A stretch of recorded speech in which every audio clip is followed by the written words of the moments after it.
Kami di Lega Finansial, kali ini kita akan membahas tentang Fuji Finance Indonesia atau saham Fuji. Ini laporan keuangan yang kuartal pertama 2025 ya.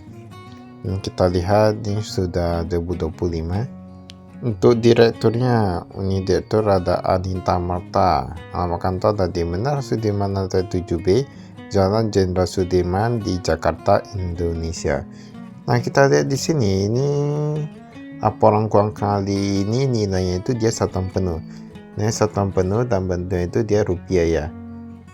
Kas dan setara kasnya agak sedikit meningkat, di mana kemarin 82 miliaran, sekarang dapat menjadi 83 miliaran. Piutang pembiayaan dia juga meningkat cuma sedikit aja ya, tapi walaupun begitu kasnya ini hampir setara dengan piutangnya. Kalau mereka bisa lebih manfaatkan ini akan lebih bagus ya. Kita lihat total liabilitasnya, total hutangnya meningkat kurang lebih sekitar 200-an miliaran. Kemudian total ekuitas meningkat kurang lebih sekitar 3 miliaran ya. Berarti peningkatan ekuitas masih lebih banyak daripada peningkatan liabilitas atau hutangnya. Nah, ini berarti masih oke perusahaannya. Pendapatan kita lihat pembiayaan 3,1 miliaran menjadi 3,5 miliaran. Oke, dia meningkat, bunga meningkat, pendapatan lain-lain dia menurun. Kalau kita lihat di sini, sebenarnya jumlah pendapatan itu dia meningkat, tapi beban umum, beban apa itu meningkat semua juga ya. Nah, seharusnya nanti hasilnya nggak beda jauh untuk labanya. Dan ini penjualan ini masih miliaran ya. Kalau kami lihat ini perusahaannya ini belum begitu besar. Nah, dia belum begitu besar karena dia masih di angka puluhan miliaran, miliaran lah ya. 1 miliaran belum sampai belasan ataupun puluhan. Laba tahun berjalan kita lihat sekitar 3,8 ya. Nah, 3,8 miliaran. Kemarin itu 3,6, sekarang jadi 3,8 miliaran. Ini untuk yang sampai dari Januari hingga Maret 2025. Nah, itu perbandingan pun sama ya, Januari sampai Maret 2024. Kita lihat ada komisaris utamanya Anton Santoso dan lain-lain, ini gak ada berubah. Dan direksinya ada berubah nih. Direktur utamanya yaitu Anita Marta.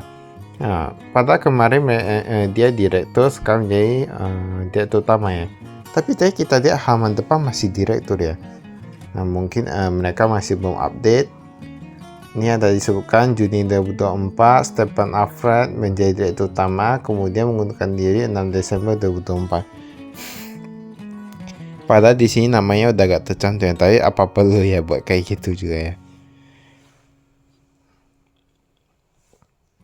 Tapi menjabat sebagai direkturnya itu gak lama juga ya.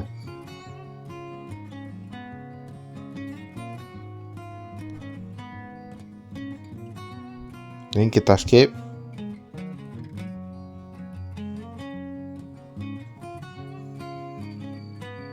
Ini kasnya kita lihat. Kasnya yang rupiah 1,9 miliaran. Oh, ini kasnya kalau kita lihat sekilas yang US dollar itu lebih banyak. Tapi dia pun udah berkurang ya yang di Bank Sentral Asia ya. Dari 6 miliaran sekarang jadi 4 miliaran. Subtotalnya itu yang di bank itu 6 miliaran menjadi 4 miliaran. Jadi mereka peningkatannya itu ada di depositonya. Nah, deposito mereka taruh di Bank CMB, bank dalam bentuk rupiah dan Amerika Serikat, US dollar. Tetapi yang US dollar itu meningkat dari 25 miliaran menjadi 41 miliaran. Nah, ini sama juga ya. Berarti peningkatannya itu deposito mereka sudah lebih memilih ke yang USD. Piutang pembiayaan kita lihat. Piutang pembiayaan investasi pihak-pihak ketiga, dia piutang pembiayaan meningkat ya. Di sini meningkat. Totalnya itu 91,8.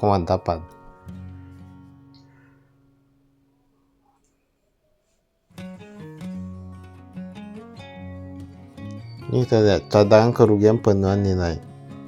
Nah, 928 jutaan pada awal tahun, meningkat 3 jutaan. Nah, setidaknya belum begitu banyak ya. Ibaratnya belum begitu banyak jika dibandingkan dengan total pembiayaannya.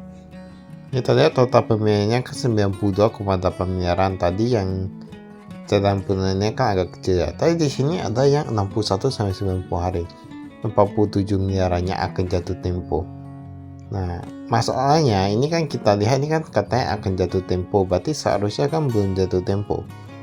Kita lihat apakah nanti kalau udah jatuh tempo dia akan, tapi gak bisa dibilang juga ya. Itu yang kemarin, yang tahun lalu kok dia jumlahnya agak kecil, sekarang udah agak banyak. Aset tetap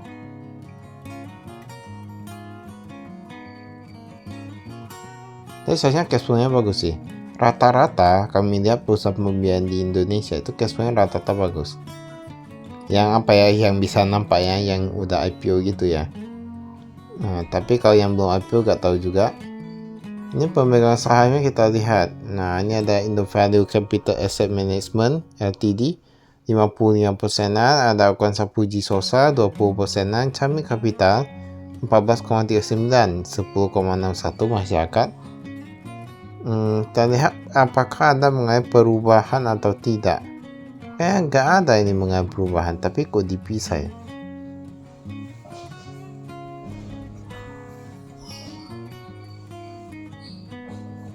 Kita lihat dulu yang pembiayaannya, yang pendapatannya. Pendapatan pembiayaan investasi pihak-pihak ketiga 3,5 miliaran, setidaknya meningkat daripada kemarin 3 miliaran. Ini pembiayaan multiguna dia apa sih? Jumlahnya kecil ya. Rata-rata apa pembiayaan multiguna menurun ya? Kami lihat kemarin juga menurun pembiayaan multiguna.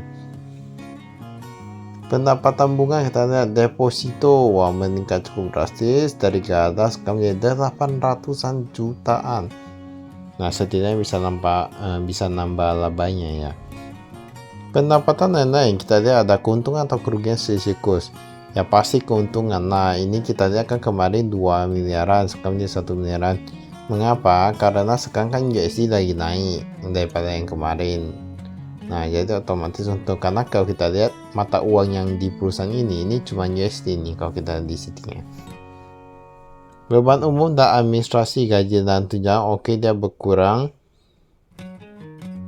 Nah, gaji dan tunjangan dia berkurang, jadi yang meningkatnya apa? Perjalanan dan transportasi meningkat 300 jutaan, lain-lain dia juga meningkat.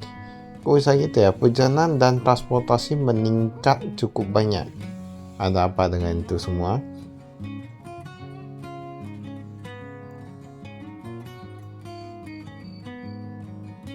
Tampaknya perjalanan dan transportasi itu perlu dilihat ya. Maka itu saya dari kami, sekian, terima kasih, saya investasi.